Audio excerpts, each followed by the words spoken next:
Hi, welcome to Some of Your Parts podcast. I'm your host, Dr. Betsy Greenleaf, premier pelvic health expert and women's wellness warrior. Join me as we discuss women's wellness topics and discuss tips and tricks with top elite health experts, and where you'll discover that you're greater than the sum of your parts. Domestic abuse is a serious issue that affects 1 in 3 women and 1 in 4 men. I bring it up because as we approach the holiday season, incidents of domestic abuse unfortunately tend to increase during the stressors of the holiday season. In addition, we have this year the added stressors of coronavirus where people just can't get away. I want you to know that you're not alone. There is help, and there are people waiting to talk to you. Please visit the National Domestic Violence Hotline at either thehotline.org online or 1-800-799-7233. On today's show, we'll be talking with Sandra Avelli. She personally experienced domestic violence in her life. We'll hear about her trials and then how she turned her life around, became a personal trainer and a sports nutritional consultant. She uses what she learns to better her life and those of others.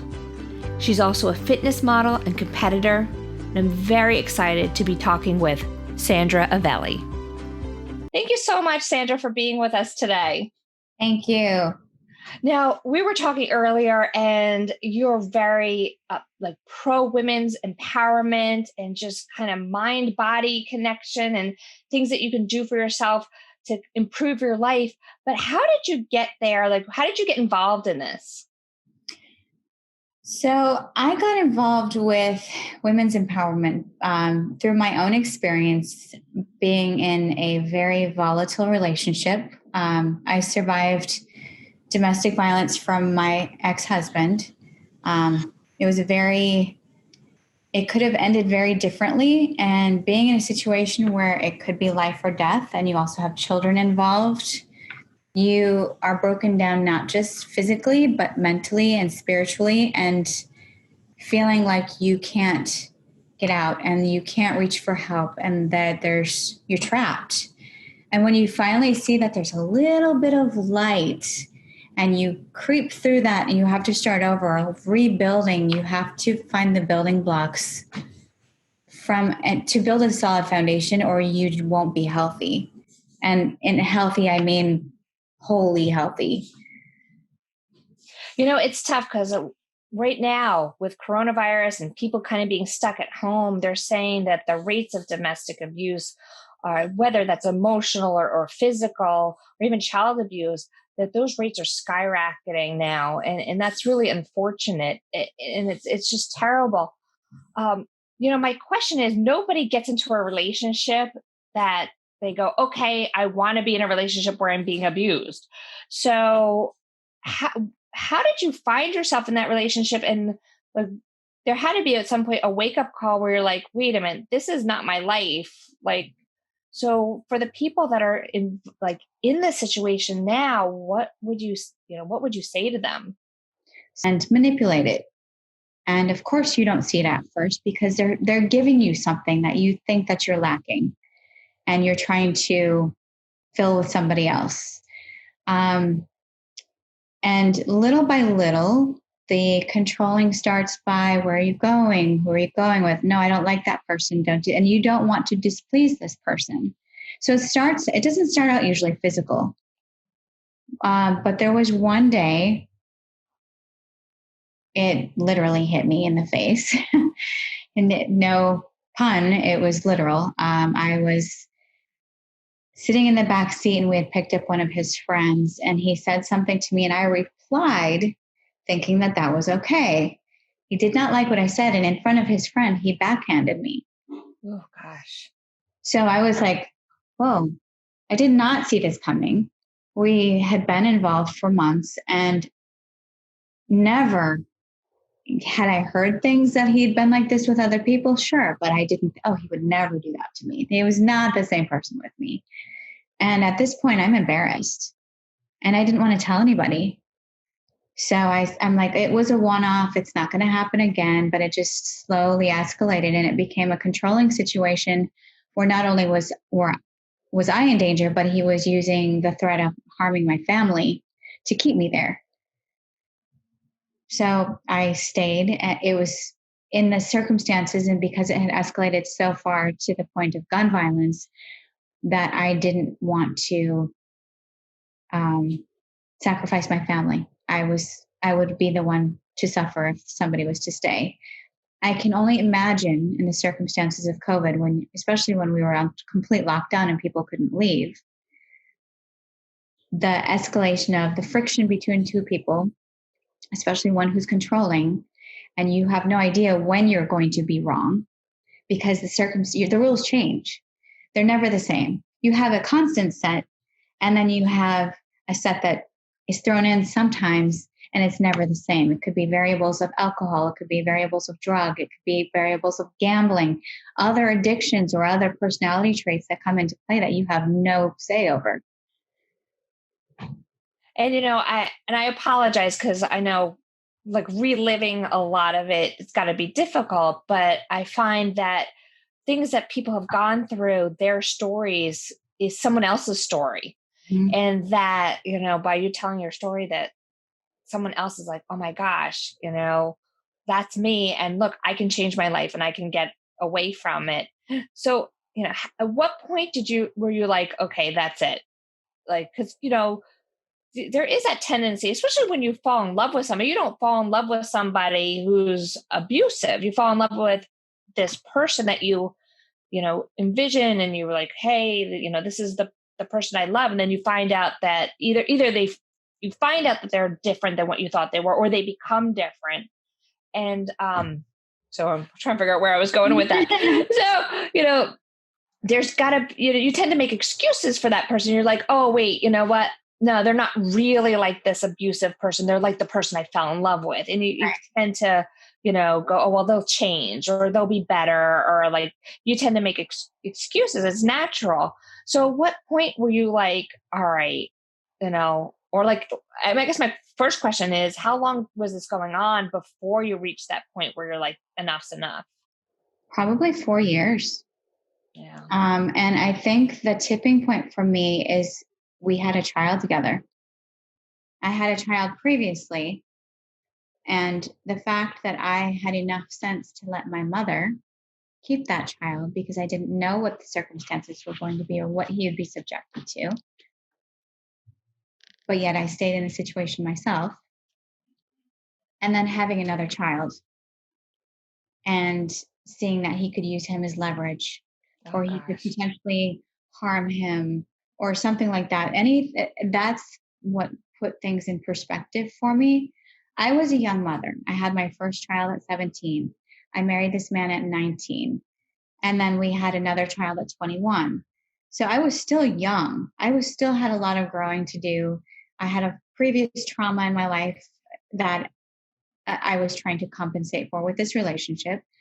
And finally, I felt a sense of empowerment, if you will. And I actually found it in the gym, of all places.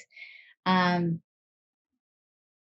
I found a way out, and I had enough support, and my trusted circle I could actually open up to and let them know what was going on, who helped me leave. And I left with nothing. I mean, our clothes, I left vehicles. It wasn't worth the fight for me. My freedom was much more valuable than material things. So I got away and I thought it was done. And we did a separation. And he ended up coming. He was supposed to bring my son back to me because we had established some type of visitation. He showed up on my doorstep with no child, and he was in his pajamas, which didn't, to me, I'm like, oh, he's not in his right frame of mind. Now, moving into the place I moved in with our history, I installed a security system. I also um, I went to gun classes. I had guns in my home. I had one in my car, I had one in my bedroom, and I had a shotgun in my coat closet behind my door. Well, he was there. He decided to go through all my things. He found the receipts for the guns and he's like, where are they? He ended up finding one of them, and I was hit with one of them. He had me go get the other. I was in a situation where I could have, because I was getting the one that was in my car, I could have had a shootout with him basically because he had the other gun in his hand. And I chose Wow. not to do it. I had a hard time actually pulling the trigger or putting myself in that position. So we went back upstairs and he found the shotgun. Um, but I thought this was the end of my life. He put the shotgun to my head and pulled the trigger. And I knew it was loaded because I loaded it. Oh my God. Oh, The gun jammed. I was very fortunate that it could have ended very differently. And instead of him being remorseful in that moment or changing his mind, he checked the gun and he tried it again. oh my God. I consoled him after it jammed the second time, told him everything was going to be okay. We stayed there for 6 hours, ended up having sex with him just to get through this night. He ended up taking the guns with him and he left. I called a good friend. I went to the doctor just to check my injuries. So from there, I was referred to a detective. And the detective met me because I was afraid to go to the police station. They met me out. And from there, I met the detective and he took my statement, took the police report, and my son was still at his house with his Oh my new God. girlfriend. Oh my It was goodness. a house we lived in together. They ended up kicking in the door, picking up my son and bringing him to me. And then if you've ever watched the movie Enough with Jennifer Lopez back in the day, Yeah. she's on the run and she's going from place to place. I lived that. Wow. I was living in Las Vegas at the time, and I went from there to Texas with my mother's ex-husband. And then from there, I went to stay with my mom. And then he ended up breaking in her house, taking our son. It was long, drawn out thing that you would think nobody actually lives, but it does happen, and it happens more often than not. And people are afraid to talk to people, and they're embarrassed, and there's so many feelings that go with it. And you get to a state where you live in survival mode. Yeah. And you're not really living. You're just, okay, how am I going to get through this next day? And how am I not going to be found? Or how do I keep my son safe? Yeah. And that's so much stress, not only mentally, but physically on the body, because your body's not meant to do that long term. And we talk about a lot of times on the show is that when that fight or flight gets kicked in, you're releasing all this cortisol. And that's supposed to be for like a short, like, hey, let's run away from the saber-toothed tiger. But when it's constant, you get to a point where your immune system breaks down.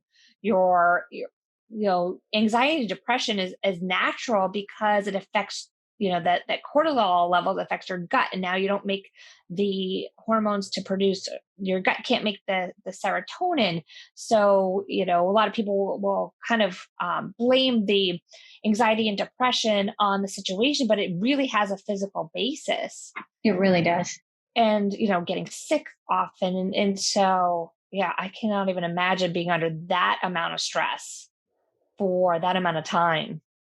So whatever happened to him? He was sentenced. So it ended up being 2 cases, one in Nevada, one in Minnesota. And they ended up doing a combined case where he got 5 years and 5 months. Wow. He was an ex-felon. Had he had been tried in Las Vegas, it would have been a 3rd strike. But I think he got a pretty good deal. Yeah, for 5 years. And then how did you turn your life around after that? So during the relationship, And this is kind of where I said I found some strength, and I found some physical strength on top of some mental strength. It coincided. I was very underweight, and that was due to stress. Yeah. I had a hard time eating. I probably maybe weighed 100 pounds, maybe. And I was working as a model, and my agent at the time said, I can't book you for any more jobs. You're too small. Wow. Unless you're going to book children's work. It's just not going to happen. So I took her advice, and I went to Gold's Gym in Las Vegas, and I hired a female bodybuilder who was a trainer. She was from Hawaii, and she honestly changed my life. And if I knew how to contact her right now, I would, but I don't remember her name. There were so many things going on. There's too much to process. Yeah. But she taught me how to take care of my physical being and take that time to find strength and do all those things. She helped me increase calories in a way where I wasn't able to eat. Yes, I was supplementing with shakes, but it was nutrition. Sure. And it wasn't me just going to McDonald's or, having empty calories. And from there, that kind of followed me through this whole process. I found the physical strength enough to leave. Not that I was going to ever fight him, because that wasn't an option. But I had the physical strength and the confidence and the mental toughness to know that I could do this and I could start over. So after leaving, it had been some years. I mean, it'd probably been 10 years of trying to get on my feet and still making some bad decisions, getting out of some old habits, finding a great therapist, working through some things. But finally, I found a home in training, in personal training, and being able to give back and showing other people what they can do with their bodies and their lives. And I've found most people that come to you and they think that, okay, my goal is I want to lose 20 pounds. My goal is I want to be stronger, more toned. I want to look good in a bikini, or whatever that small short-term goal is. When you start digging in, it's so much deeper than that. Yeah, I agree, because, I myself have struggled with my weight my whole life. And I know the things to do. I know how to eat right, but I know that also there are deeper reasons. There's things that keep people from succeeding. Mm-hmm. So what have you found with your clients when it comes to this? I find the biggest piece is accountability. You need an accountability partner. And even as a coach, I need a coach. Yeah. We need somebody who's going to keep us in. Yes, we know the right things to do. It's like we had the food group pyramid as kids, and we had all those things. We've been taught these things all the time. Less calories, more output. It's kind of basic math. But the accountability piece, and to have the discipline to follow through, and not having the bite of mac and cheese from your kid's plate because they didn't eat it all. You know what I mean? And sometimes there's also just that fear of succeeding, that people get stuck in this, like, their old patterns. Mm-hmm. And they, this can apply to just any part of life, and also specifically to women that are in these, these relationships that are abusive. It's so much easier to stay where you are. It's scary to get out and do something new. It's scary to be like, okay, because you start having these internal dialogues, and if we know what to do, and the exercise and eating, but I think there's this big fear of failure. So if I don't try, then I can't fail. So they get stuck because mm-hmm. it's scary to try something new and to try something different and to get out of that pattern. So yeah, that goes across the board. And I feel like with relationship specific, you feel like you don't deserve better. Yeah. Because you've been told it and taught it and shown it for so long that that's normal for you. And outside of that, you have trust issues. Yeah. You're expecting the other shoe to drop at any given time when somebody's treating you well. Yeah. Oh yeah. I can definitely see that. So, with when you have a client that comes to you for personal training, like obviously it's not just about the exercise. How do you start working with kind of the mind body connection to get them on the right track? It's about developing that relationship and creating trust, creating a safe space that they know that I really have their best interest in heart, and it's not anything besides that. Yes, I do this for a living. I get paid, but I would not do it if I didn't feel like I was giving something. And watching people blossom and really change their lives, even if they don't continue with me, like I'm kickstarting them into a pattern, but getting them in the conversation of what they really want and seeing a lot of people who are first starting in training or starting a new lifestyle path will have a lot of negative self-talk. Yes. I think, like you said, the internal dialogue. Well, I can't do this. I'm not good at this. I'm not strong enough. I'm not skinny enough. I'm not fit enough. I'm not all these things. And I'm like, well, let's focus on what you are. Let's find those positive things. And I usually try to shut down the negative self-talk when it starts, because that just will grow. And you're just going to keep attracting it. You're not going to manifest all the big things that you could be doing. And exercise too has so many other like benefits other than, we're now more in shape, we have better muscle mass, we have better metabolism, but it really helps to produce some of those feel good hormones. So especially for women who are in, these abusive relationships, or in relationships that are just kind of mentally and emotionally abusive, to anything that can boost self-confidence and those happy hormones can get your brain thinking. So that, that's actually what I wanted to bring up too, with that fight or flight when you're constantly under stress.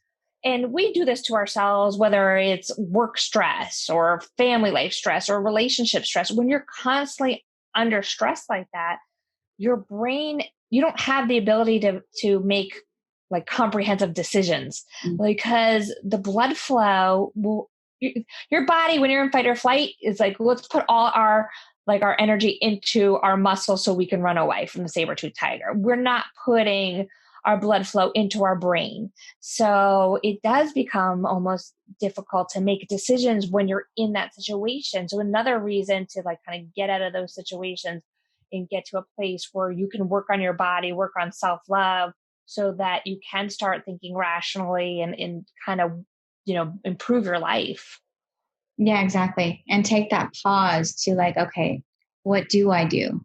And how do I do this? How do I make decisions not based on emotion, but based on some intellect and some rationalization?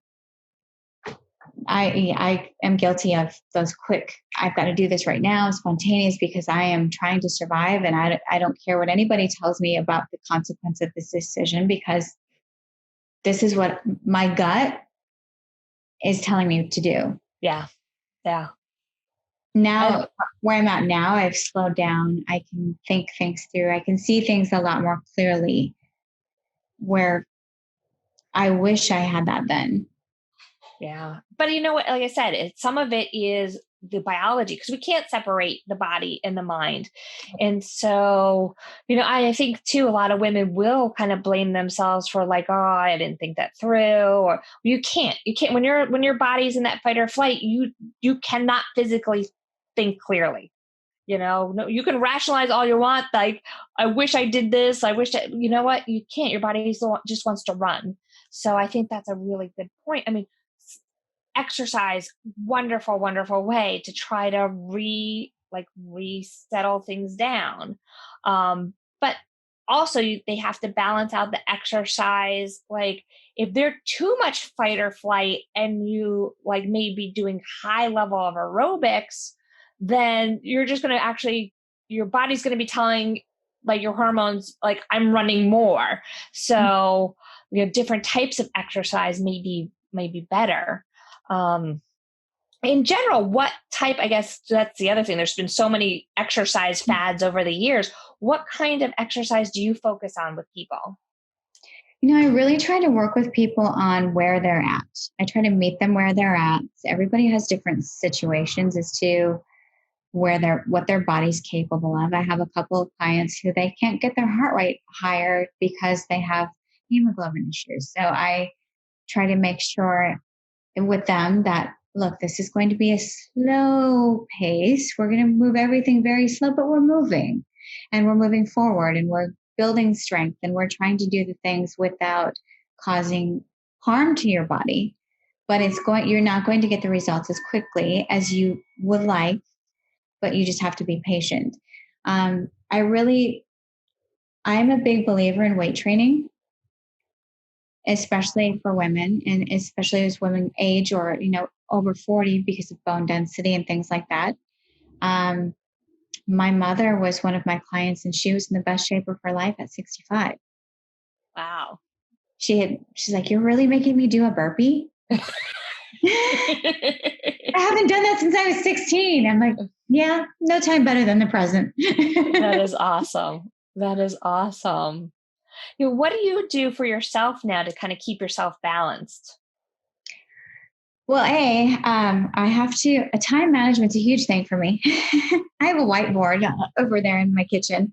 I have 2 kids still at home and for balance, as far as fitness, I like CrossFit. I feel like it's a good challenge for me. I've done competitions in bodybuilding world in 3 different categories, and I've done well on a local level. I didn't necessarily want to take it to the next level because some of the things that you have to do to your body to get to that next level, I just wasn't really willing to compromise. Sure. But as far as balance, for me, it's about scheduling time because that's the thing we don't have a lot of, especially if you're a working mother and you're doing a lot. Scheduling time for myself and making sure I at least there's 7 days in a week. At least I have 4 hours in that 7 days to take care of myself in a physical way. And then recently I've talked to somebody about doing some life coaching because every coach needs a coach. Yeah, I agree. And it's so much like in the last couple of years, I've gotten different type of life coaches and business coaches. And because it makes it so different when you have someone accountable, that you have to be accountable to. Cause it's like, because we all know what we're supposed to do, but it's so easy to make excuses and be like, oh, I'll put that off. I'll do that another time. But when you have to meet with somebody or talk to somebody, and I try to tell people you don't need to be spending money on a coach. It's just that it's interesting. They did a study that they showed the more you pay for a gym membership, the more likely you are to be in shape. Yes. But you don't have to pay for a coach or have to pay for a gym membership. You can find a friend as an accountability partner. Be like, just ask somebody close to you, a friend, family member, like, hey, will you keep me accountable? I'll check in with you once a week. But for some people, adding that extra money goes, oh shit, I just spent this much money on it. I better be accountable. Right, because otherwise you're just, okay, I could go donate that somewhere. Yeah. If you're not getting some benefit back from it. But like you said, I even found with people that I've trained, they're like, I really can't afford training anymore. Okay, find a friend to work out with. That way you're not doing it by yourself. You have to show up for someone. Yeah. Yeah. Even during coronavirus, I got to the point where, the kids were sitting around at home too. And I'm like, okay, we're all going to go for a walk. Nobody can make excuses. Like we're all going for a walk. So, or you have dogs, right? And then I have a dog. You know what? That's my accountability partner sometimes. So, yep. Yeah. Oh my goodness. Is there anything that I didn't ask you that you would like to say? I think you covered, like with the mind and body connection, that the fact, surviving has given me a platform or a basis of something to share. And I don't even know where I'm going with this now. I lost my train of thought. There's so many thoughts. I always get everybody with that last question. Yeah, there's so many things. But I think we covered pretty much everything that we just discussed prior. And yeah, I just hope somebody can take something from this, and either a glimmer of hope for their situation or a way to be stronger mentally and physically. I think that it's so important that, as women, a lot of us try to be tough and not ask for help. And really, we can't do it on our own. I mean, that's why there's other people in the world. That's why humans are social beings. But I think what somebody told me recently, which really kind of stuck home with me, was that your mess is your message.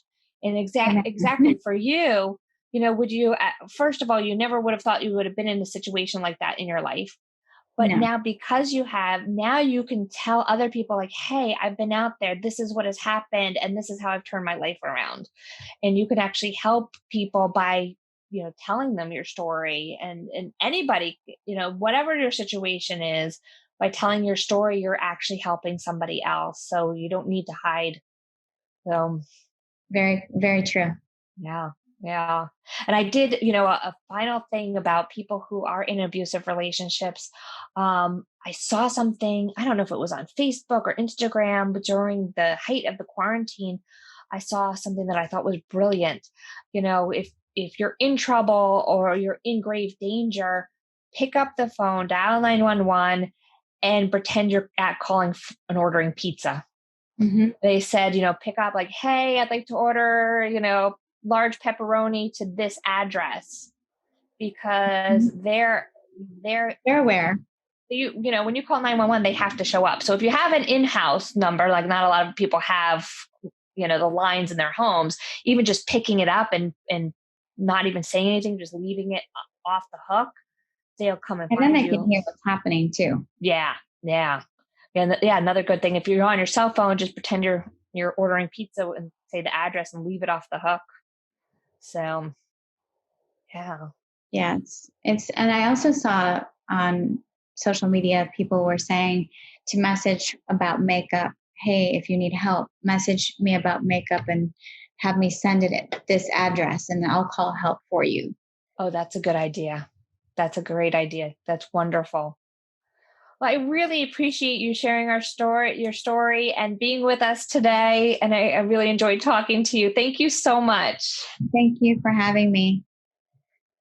Today's episode was brought to you by the Pelvic Floor Store, your source for personal health. You can find us at www.pelvicfloorstore.com. For more information on today's episode and women's wellness, please go to drbetsygreenleaf.com. Yeah, that's it.